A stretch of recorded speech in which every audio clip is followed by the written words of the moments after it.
2018년 마지막 주일까지도 하나님 앞에 영광 돌린 고산나 찬양대에 자랑스럽습니다. 감사를 드립니다. 또 하나님께 경건한 마음으로 예배드리는 성도 여러분들에게 성령 하나님의 놀라운 은혜를 허락해 주시기를 기원을 합니다. 한 해를 돌이켜보면 그 어느 것 하나 하나님의 은혜 아닌 것이 없었음을 고백하게 됩니다. 주님의 은혜가 컸음에도 불구하고 우리는 감사하지 못했고 또 우리의 믿음은 연약하였고 주님과의 동행을 소홀히 했음을 솔직히 고백하게 됩니다. 그래서 송년주일이 마지막 주일 아침 하나님 앞에 예배드리는 우리의 심령 가운데는 주님의 은혜를 감사하는 마음과 함께 하나님의 은혜에 대해서 우리가 정말 제대로 다 하지 못했다고 하는 후회를 동시에 갖게 되는 그런 시간이라 생각을 합니다. 이제 이 송년주일에 우리에게 주신 하나님의 음성을 함께 들을 수 있기를 바랍니다. 설교 제목과 드리는 말씀이 연결하기가 참 어려운데 설교 제목은 본문에 나와 있는 구절을 딴 것입니다. 이런 생각을 가졌습니다. 하나님께 있는 심히 큰 능력이 무엇인지 그것을 가지고 2018년도에서 2019년도로 넘어갔으면 좋겠다. 이런 마음이 제 마음속에 들었습니다. 한 해를 마무리 지으면서 우리가 꼭 가지고 넘어가야 될 것이 무엇일까? 꼭 다음 해로 넘겨야지 된, 다음 해로 꼭 가지고만 가야지 될 것이 무엇일까? 하나님께 있는 심히 큰 능력이 아닐까 생각을 하면서 오늘 하나님께서 송년주일에 주시는 하나님의 음성을 듣는 성도들이 되시기를 간절히 바랍니다. 구약 이사야의 본문 말씀은 바벨론 포로 귀환 시기를 배경으로 해서 택한 백성은 하나님께서 구원하신다는 이야기와 메시아 왕국의 영광을 예언하고 있는 그런 장면으로 흔히 구약 속의 신약이라고 일컬어지는 해당되는 바로 그 본문입니다. 포로로 잡혀와 있는 그 백성을 하나님께서 구원하시고 다시 예루살렘으로 데리고 가시겠다고 하는 굳은 약속을 하고 있습니다. 고린도 후서의 말씀은 고린도 후서 전체가 사도 바울의 사도권을 그 권위를 인정하지 않던 고린도 교회에 내가 사도로서 권위가 있다고 끊임없이 그거를 증거해야 됐던 사도 바울 자신이 자신의 각오와 자세를 고린도 교회들에게 표현하고 있는 그런 장면이며 그리스도인들은 어떻게 살아야 되는지를 가르쳐주는 말씀입니다. 첫 번째로 이 송년주일 하나님께서 우리에게 주시는 말씀, 꼭 이것은 가지고 다음 해로 넘어가도록 해라 라고 하는 그 사실 하나는 우리는 하나님의 소유라는 사실입니다. 다시 말씀드리면 믿는 백성의 정체성을 분명히 하라고 하십니다. 이사야는 이렇게 말합니다. 야곱아, 너를 창조하신 여호와께서 지금 말씀하신다. 이스라엘아, 너를 지으신 이가 말씀하신다. 너는 두려워하지 말라. 내가 너를 구속하였고 내가 너를 지명하여 불렀나니 너는 내 것이라. 우리는 주님의 것이라는 사실입니다. 우리에게 주신 하나님의 큰 능력이 있다면 그것은 심히 큰 능력, 그것은 우리를 하나님의 것으로 삼으셨다는 것입니다. 이게 우리의 정체입니다. 너희 정체가 뭐냐? 물었을 때 나는 하나님의 것입니다. 이스라엘을 내 것이라고 하시는 이유는 무엇입니까? 하나님의 영광을 위해 하나님이 지으셨고 창조하셨기 때문입니다. 그래서 본문 7절에도 내 이름으로 불려주는 모든 자, 곧 내가 내 영광을 위하여 창조한 자를 오게 하라. 그를 내가 지었고 그를 내가 만들었느니라. 우리가 읽지 않았지만 이사야 43장 21절에도 이렇게 기록합니다. 이 백성은 내가 나를 위하여 지었나니 나를 찬송하게 하려 함이니라. 하나님이 주인이십니다. 우리는 하나님의 소유된 바 된 백성입니다. 우리를 지명하여 수많은 사람들 가운데서 불러내셨습니다. 주님의 소유 삼으시고 보배롭고 존귀하게 여겨주십니다. 여기에 우리의 존재의 의미가 깃들이게 되는 것입니다. 하나님만이 우리의 존재의 근원이십니다. 우리는 그가 만드신 바라 그리스도 예수 안에서 선한 일을 위하여 지으심을 받은 자니 이 일은 하나님이 전에 예비하사 우리로 그 가운데서 행하게 하려 하심이니라 에베소서 2장 10절에도 말씀하고 있습니다. 바벨론 포로 생활로 온갖 일을 겪었던 그 백성, 이제 하나님께서 새로운 일을 시작하실 시간이 되었습니다. 하나님이 창조하신 자기 백성입니다. 그래서 하나님은 그 백성에게 너는 내 것이라는 이름을 주셨습니다. 그리고 주인이 되셔서 그 백성을 주인된 책임으로 이제 데리고 예루살렘으로 다시 돌아가겠다고 그렇게 말씀을 하시는 겁니다. 이는 하나님이 자기 백성을 죄의 종살이에서부터 풀어주신다는 것을 가르쳐 주고 있습니다. 그래서 우리는 질문하게 됩니다. 나는 과연 하나님의 소유인가? 나는 과연 지난 1년 동안을 하나님의 소유된 백성으로 살아왔던가? 이런 질문을 던지게 되는 것입니다.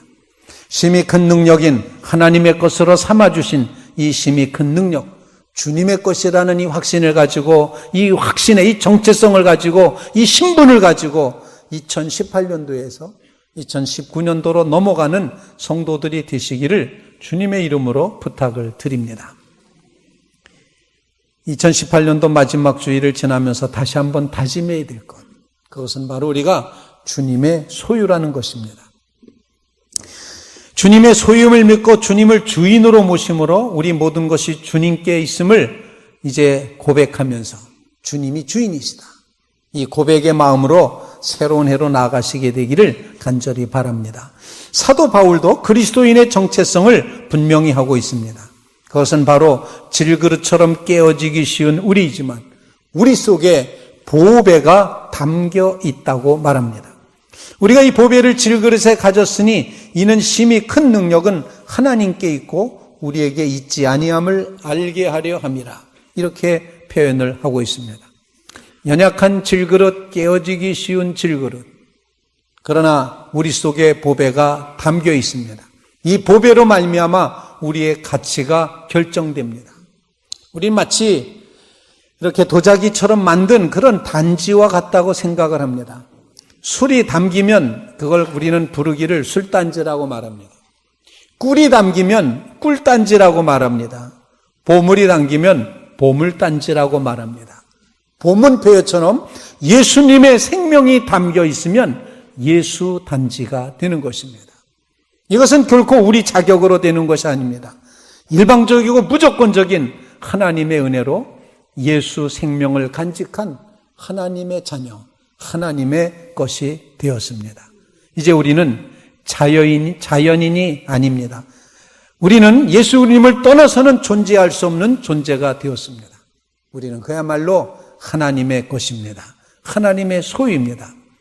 그리스도인의 정체성이 희미해진 시대에 우리 장 목사님이 말씀하셨는데, 내가 그리스도인인 것을 누구에게도 알리지 말라고 이순신 신앙이라고 말하는데, 이 정체성이 희미해진 이런 시대에 다시금 우리의 정체성, 우리가 하나님의 것, 하나님의 소유, 하나님이 우리를 책임지신다는 사실을 고백하며 새로운 해로 나아가는 성도들 되시기를 주님의 이름으로 축원을 드립니다.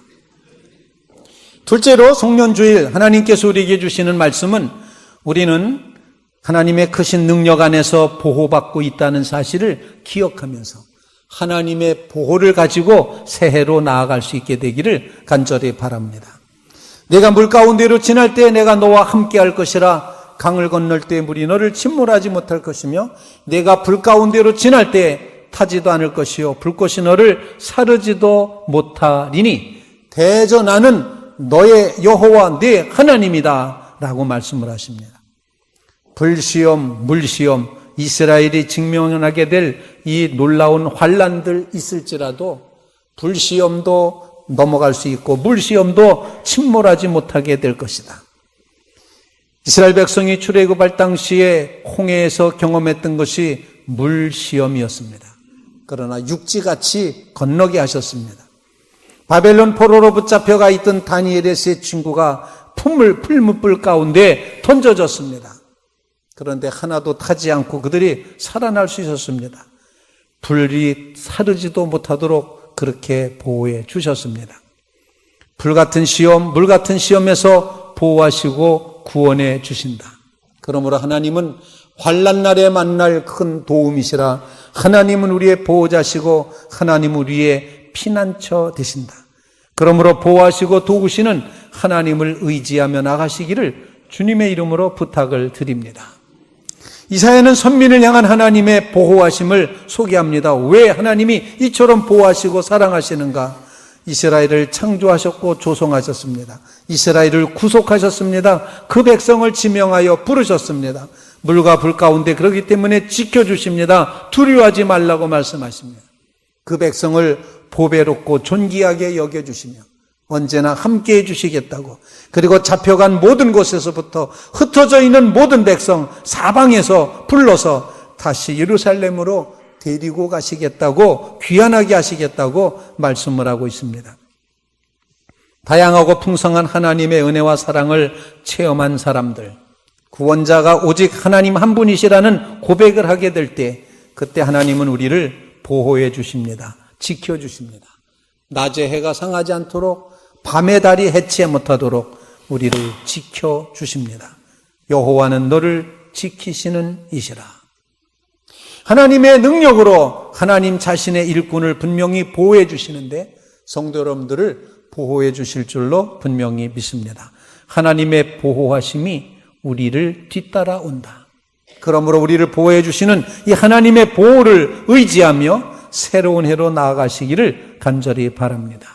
사도 바울도 그렇게 고백을 합니다. 우리가 사방으로 오겨쌈을 당하여도 쌓이지 않고, 답답한 일 당해도 낙심하지 않고, 박해받아도 버림받지 않고, 거꾸로 뜨림을 당하여도 망하지 않는다. 왜냐하면 우리 속에 예수 생명이 우리 몸에 나타나게 하려 함이라.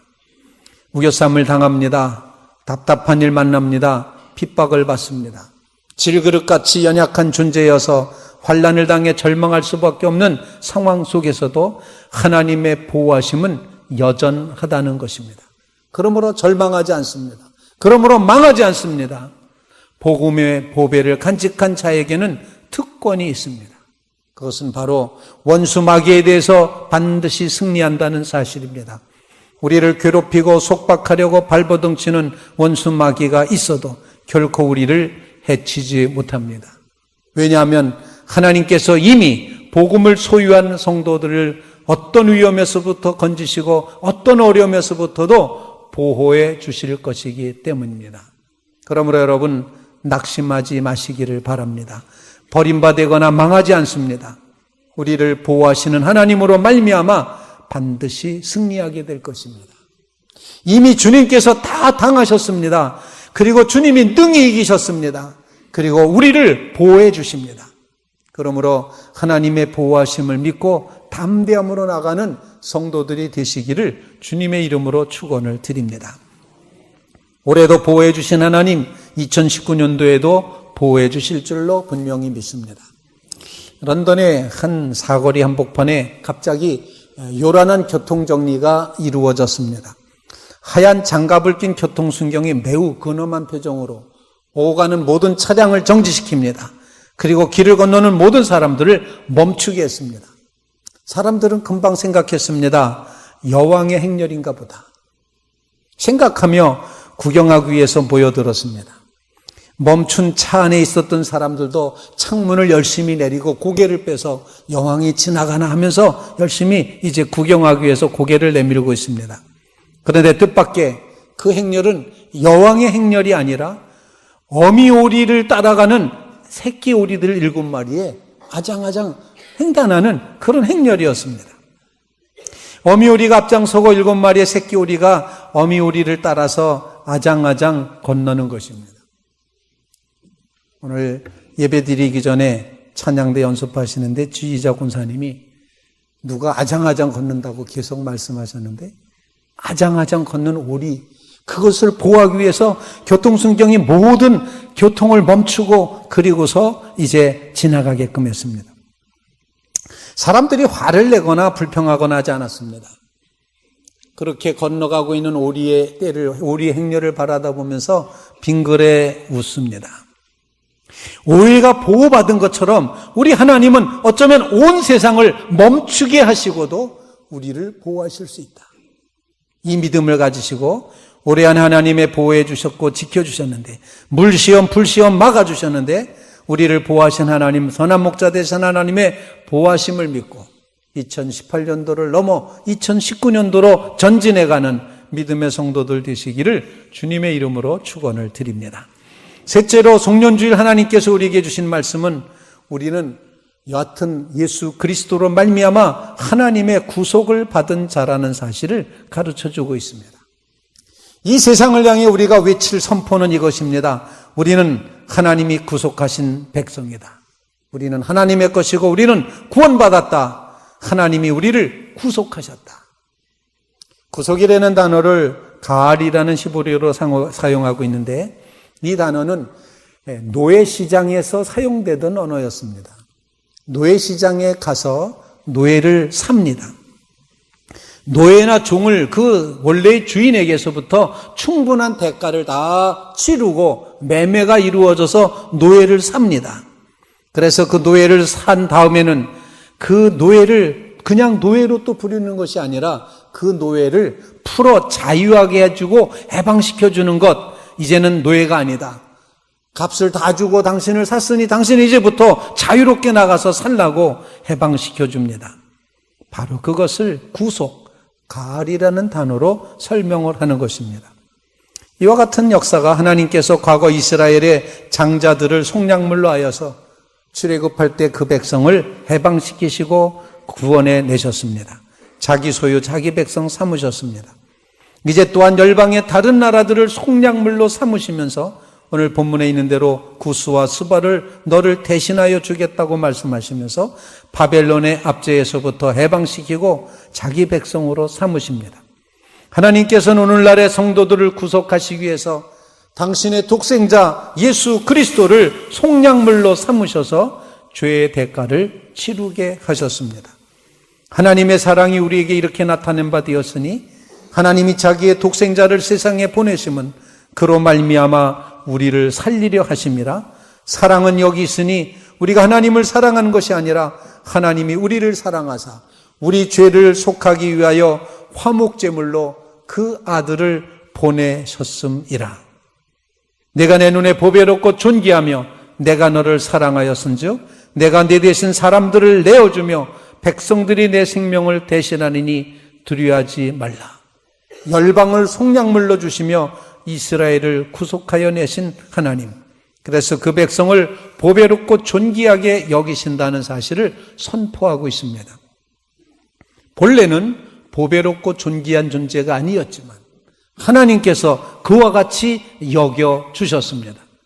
본래 우리도 죄 많은 인간으로 죽어 마땅한 죽을 수밖에 없는 죄인이었지만 하나님께서 우리를 택하셔서 존귀하게 여기시고 독생자 예수 그리스도를 대속물로 내어주심으로 우리를 죄에서 구원해 주셨습니다. 사방에서 불러 모아 하나님의 백성 삼아 돌아오게 하셨습니다. 우리를 구원하시고 하나님의 구원이 우리를 살려주셨다는 것입니다. 우리를 죄에서 구속하시기 위해 예수 생명을 대신하게 하신 그 하나님의 은혜를 무엇으로 보답하겠습니까? 속죄하시는 하나님의 은혜, 독생자를 주신 은혜, 십자가에 못 박으시는 하나님의 사랑, 여기에 계속적인 하나님의 사랑이 등장하게 됩니다. 속죄하는 사랑, 구령의 사랑, 죄를 속하고 하나님의 자녀가 되게 하는 하나님의 근본적인 사랑, 이것이 바로 하나님의 지혜이고 하나님의 능력입니다. 십자가는 하나님의 권능입니다.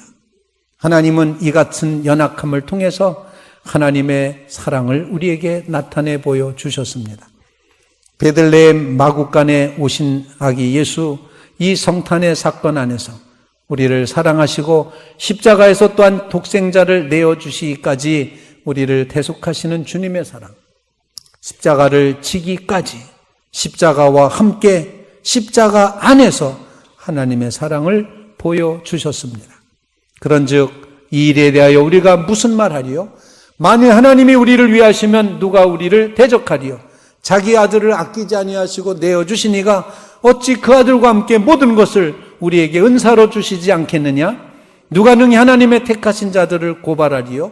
의롭다 하시니는 하나님이시니 누가 정죄하리요? 죽으실 뿐 아니라 다시 살아나신 이는 그리스도 예수시니 그는 하나님 우편에 계신 자요 우리를 위하여 간구하시는 자시니라. 누가 우리를 그리스도의 사랑에서 끊으리요? 환난이나 곤고나 박해나 기근이나 적신이나 위험이나 칼이랴. 기록된 바 우리가 종일 주를 위하여 죽임을 당하게 되며 도살당할 양같이 여김을 받았나이다 함과 같으니라. 그러나 이 모든 일에 우리를 사랑하신 이로 말미암아 우리가 넉넉히 이기느니라. 사랑하는 성도 여러분, 우리는 구원받았습니다. 독생자라는 말을 묵상해 봤습니다. 독생자. 독생자는 내 목숨보다 귀한 것입니다. 독생자는 가문의 대표자입니다. 예를 들어서 7대 독자입니다. 그러면 그 생명 얼마나 귀합니까? 그러므로 독생자의 생명은 곧 가문의 생명입니다. 정말 귀한 것입니다. 그 귀한 생명을 하나님께서 우리를 위해 주셨습니다. 그러므로 우리 안에 예수님의 생명이 작동하고 있다는 것입니다. 설사 내 소원대로 다 이루어지지 않는다 할지라도 주님은 여전히 나를 사랑하심이 분명합니다.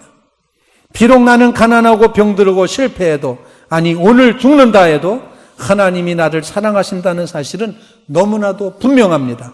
그래서 십자가를 바라다 볼 때, 우리를 사랑하시는 그 뜨거운 이제 주님의 십자가를 바라다 볼 때 내 마음은 뜨거워지지 않을 수 없다는 것입니다. 날 위한 십자가로 보는 순간 하나님이 날 사랑하셨다는 것을 깨닫게 되는 것입니다. 하나님의 구속하시는 은혜가 넘치는 그 감사로 살아내는 믿음의 성도들이 되시기를 주님의 이름으로 부탁을 드립니다. 찬송가 310장 가사는 다니엘 웨스트 위틀이라는 사람이 가사를 지었습니다. 그는 남북전쟁에 이제 나갔다가 부상을 당했습니다. 전쟁이 끝나고 시계 회사를 다니면서 근무했지만 젊은 나이에 몸이 성치 못한 자기 자신을 비관하며 시리에 빠졌습니다. 절망의 세월을 헤매던 그에게 어느 날 하나님께서 찾아오셨습니다. 만나주셨습니다. 그리고 그는 하나님의 놀라운 사랑으로 새로운 삶을 시작할 수 있었습니다. 그래서 그는 자기가 경험한 하나님의 이 구원하시는 사랑을 노래하기 시작을 합니다. 하나님의 은혜로 이 쓸데없는 자 왜 구속해 주는지 난 알 수 없도다. 이 세상에 잘난 사람들이 얼마나 많습니까? 사지가 멀쩡한 사람이 얼마나 많습니까? 그런데도 하나님께서 왜 자기처럼 성취하는 사람을 구속해 주셨는지, 그는 아무리 생각해도 하나님의 그 사랑을 설명할 길이 없었습니다. 난 알 수 없도다. 왜 내게 굳센 믿음과 또 복음 주셔서 내 마음이 항상 편한지 난 알 수 없도다. 세상에는 재산을 태산같이 쌓아놓고도 불안과 염려, 근심, 걱정으로 밤을 지새우는 사람들이 부지기수인데, 나같이 가난뱅이 왜 하나님께서 나 같은 사람에게 믿음을 주셔서 하나님의 평강 속에 살게 하시는지, 이 하나님의 넓고도 깊은 사랑 도무지 알 길이 없다. 왜 내게 성령 주셔서 내 마음 감동해 주 예수 믿게 하는지 난 알 수 없도다. 세상에는 하나님으로부터 구원의 은총을 받지 못한 사람들이 이리도 많은데 왜 사랑의 하나님은 나처럼 보잘것없는 이 사람의 마음을 계속 감동시키셔서 날마다 하나님에 대한 믿음이 점점 깊어지게 하는지 커지게 하시는지 한량없는 그 하나님의 은혜가 불가사의하다. 난 알 수 없도다. 주 언제 강림하실지 혹밤에 혹낮에 주님 만날 그곳도 난 알 수 없도다. 주님께서 언제 강림하실지, 자신이 언제 부름받아 하나님 앞에 서게 될지 시간과 장소, 자기로서는 도저히 알 수 없다. 이렇게 고백하면서 이 비틀은 한 가지, 그러나 내가 아는 것 한 가지 있다. 내가 아는 것 한 가지를 고백을 합니다. 내가 믿고 또 의지함은 내 모든 형편 아시는 주님 늘 보호해 주실 것을 나는 확실히 아네. 은혜가 얼마나 큰지는 다 알 수 없었지만 분명히 하나님이 나를 사랑하시고 내 형편하시고 나를 도와주실 것을 나는 분명히 안다. 이렇게 고백을 하고 있습니다. 하나님의 구속하시는 사랑이 그만큼 신비롭고 불가사의한 것이었습니다. 그러나 그가 아는 것 하나, 그것은 바로 자기가 인생길을 걸어가는 동안 형편을 아시는 하나님께서 하나님의 사랑으로 반드시 자기 자신을 책임져 주실 거라는 사실, 내 모든 형편 아시는 주님, 늘 보호해 주실 것을 나는 확실히 아네. 믿습니까? 이 믿음으로 2018년도에서 2019년도로 넘어가시는 주의 성도들 되시기를 주님의 이름으로 축원을 드립니다. 기해년 황금 돼지띠 새해에도 하나님의 은혜가 성도 여러분들에게 충만하시기를 축복합니다. 기도하겠습니다.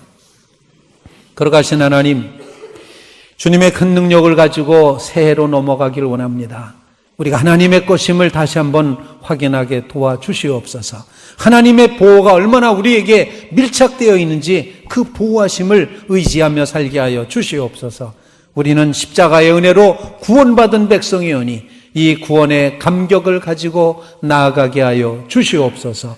예수님의 이름으로 기도하옵나이다. 아멘.